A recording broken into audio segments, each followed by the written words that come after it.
Hello, hello, and welcome back to the channel. As most of you know, I'm Topher, and for those of you who don't know and just randomly decided to click on my video, welcome to the channel. I'm Topher. Thank you for stopping by. So we're here to do a reaction, and we're diving back into the Untamed. We're diving into episode 21. Last episode was fantastic. It just flew by, and a number of you were like, yeah, from this point on, the episodes are just gonna fly. And I'm looking forward to it because like this world, this universe is just so entertaining. And I love the story development and all that stuff. There were a number of comments on two different fronts.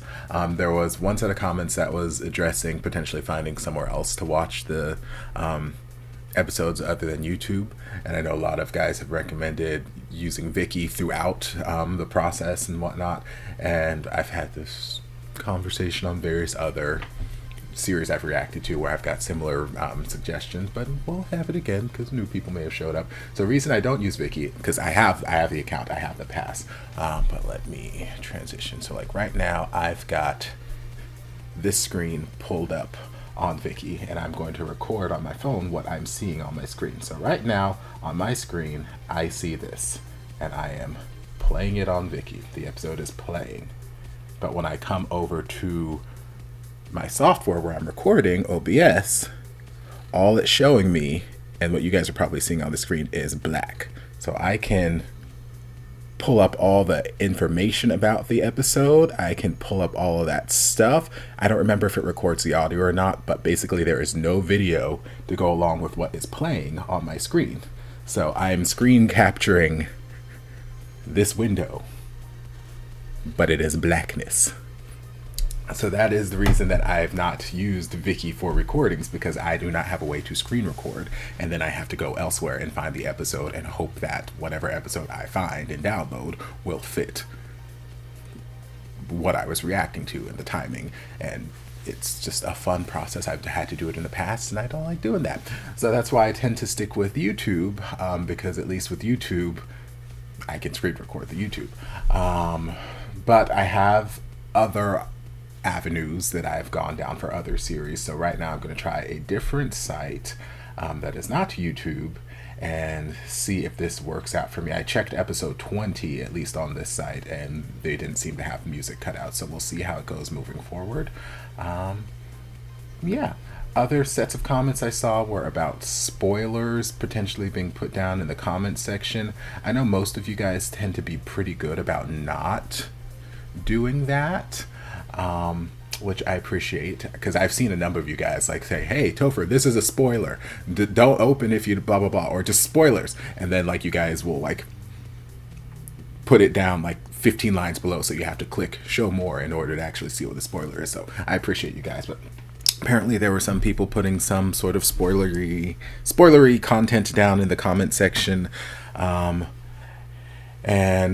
I went to look for them, not because I want to see the spoilers, but because you guys are like, hey, this particular screen name is, you know, putting spoilers. I'm like, okay, well, let me go see if I already saw that comment, because I know I already saw some comments, but I couldn't find that comment, so I assumed that they deleted their comment. But I did see a comment related to some Golden Core stuff. I didn't necessarily see it as a spoiler, just because of, if I go back to episode, I think 17, all of the details were there. If I just look close enough at it, I could come to that conclusion, but I don't know if that's supposed to be revealed yet, or if it's not a spoiler. I don't know exactly. Or maybe there's more to the comment that I did not see. I don't know. But just future reference, just guys, try to keep spoilers out of the comments. If it's not something if it hasn't already happened up to where we are in the episode, then it's probably a spoiler. Don't mention it. Okay? Because there might be other people outside of me who are in here watching for the first time along with us. So, you know, just keep spoilers to yourself. But we're going to dive into episode 21 and see where we go.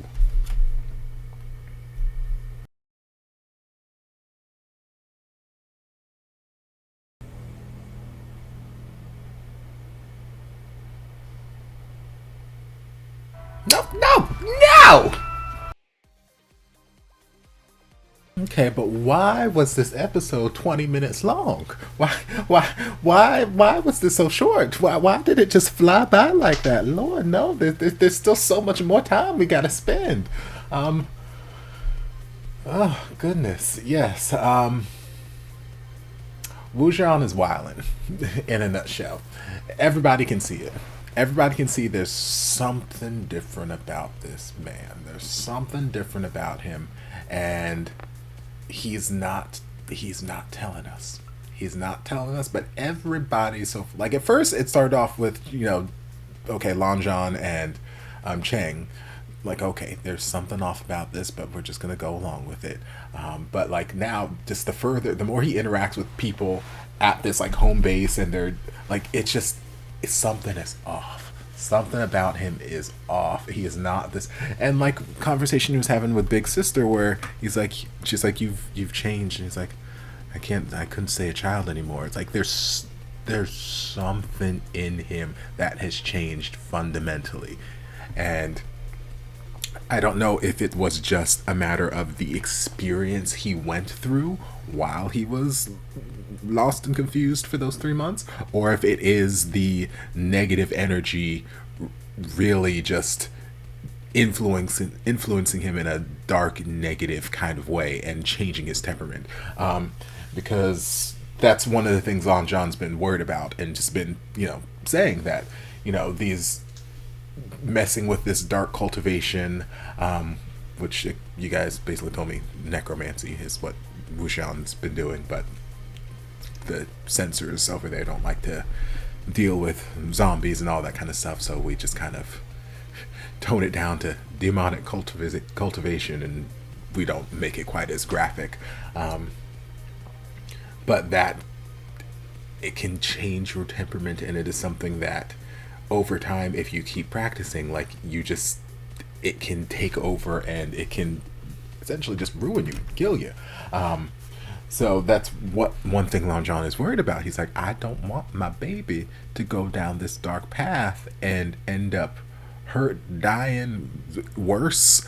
Like, no, someone needs to be able to break through to him and get him back to the ways of the sword, and just kind of, but Wuxian's not seeing it that way. And again, I don't know if it's because just the experience he had fundamentally changed him, or if it is just the influence of this dark cloud around him that's just kind of like putting blinders on. So it's like he's not seeing what everyone else is seeing. Everyone's like worried about him because this dark magic can take control of you, and he's like, oh, I'm fine. I dark magic can't do nothing to me. I'm fine. I got this all under control, because it's the delusion of the dark magic. I don't know.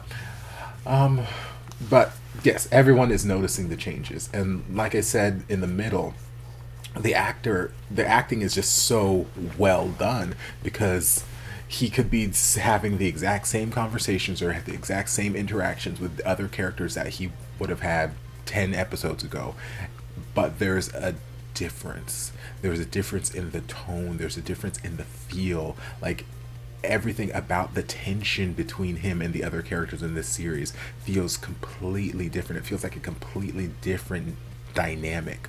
Like, it's just such a good job with the acting. Let's see what else happened. So he's welcome back home. We had this sort of party where, the 4 families are there and celebrating, welcome back. But obviously he didn't want to party. He was just not in the mood for any of that, especially since Lanzhan wasn't there.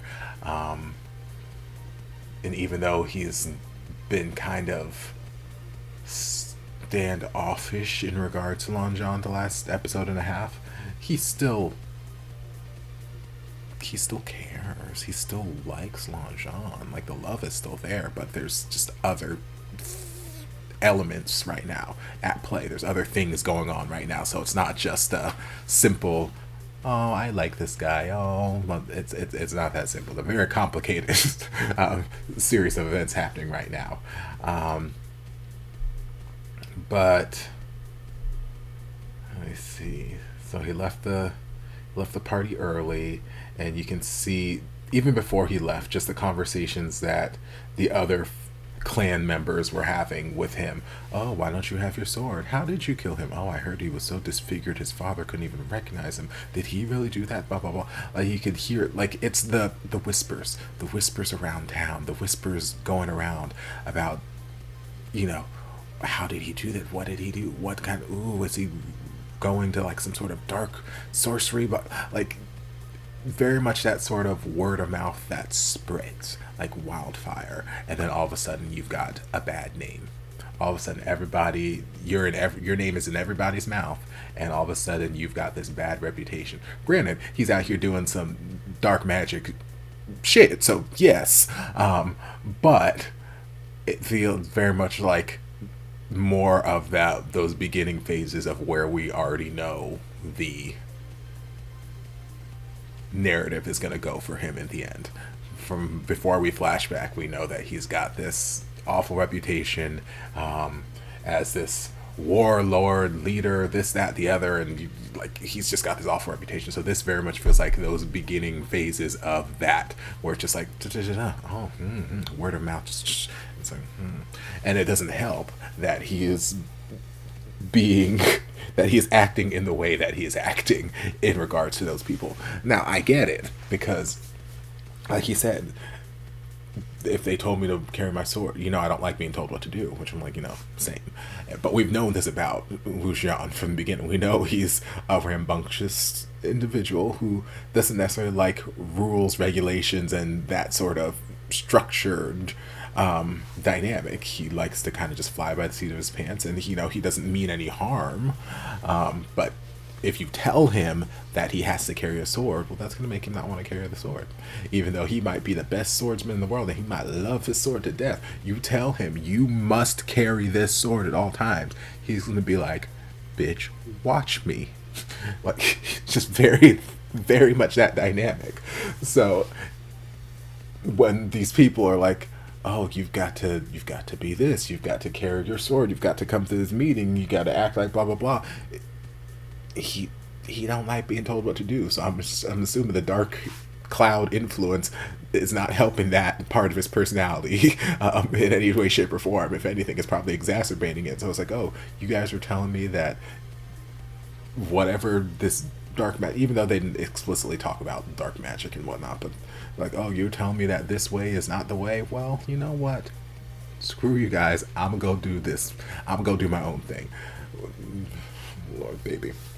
So, you know, his interactions with these other clans doesn't necessarily help his case as far as the damage to his reputation that is going to come in future episodes. And we saw a number of scenes with him and just this black aura emanating around him, and I don't know exactly what they're supposed to mean yet. But there was like that one scene where he was sitting in his room just meditating, and he had the black aura just spilling out all over the place, and then he just like snapped to it and just like screamed like, ah, and he seemed worn out. And I'm like, I don't know if that is like he's remembering something that happened while he was lost in the Barrow Mounds, or if it's just a draining effect of this black magic. I don't know, but were a number of times where we've got this black magic emanating from him, like when he saw whatever clan that was taking all those Wen villagers and just brutalizing them, whipping them, killing them, you know, setting them like, the aura was like just pouring out of him. He's like clutching his chest and falling to the ground. I'm like, I don't know exactly what is happening to you. I don't know what this reaction is supposed to mean. I don't know what is happening yet, but it is not good. So he used his flute to cause a rock slide, which didn't really do anything. They were all, the sound was hurting their ears, and they all fell to the ground, and you know, there was a rock slide and all this whatnot, but like nothing really happened, unfortunately, and I was kind of sad about that. Not that I wanted those guards and whatnot to die, but like, you know, maybe incapacitate them, knock them out, so that these villagers could go somewhere, because these villagers aren't, as far as I'm concerned, they are innocent in all of this. We've not seen them take part in any sort of Wen clan shenanigans, raiding this, that, the other, killing. Like, they're literally just out here trying to live their lives. They just happen to be associated with the Wen clan because Rohan decided to take these two and make them part of his circle because they're healers and whatnot. But like that whole clan of villagers, they ain't done a damn thing. So it's like, just let them go. Just go. But nothing came of that in Rockside. I was quite sad. But Big Sister did see some things, and she tried to question him a little bit, like, hey, what was that? And he's like, oh, it was just windy and some trees broke. And she's like, okay, we'll go with that. Well, since there's nothing wrong, let's just go. I'm over here like, okay, yes, it was windy. Did you cause that demon wind? No, we're not gonna go. Okay, we're gonna just, we'll fine. We'll leave it alone. You'll talk to me when you're ready. And then we also had that scene earlier where she's like, I've never seen this flute, and she went to touch it, and it bit her, like, ah, and she's like, oh. She's like, oh, it must be a spiritual weapon. It only recognizes you as its owner, kind of like the Purple Lightning did.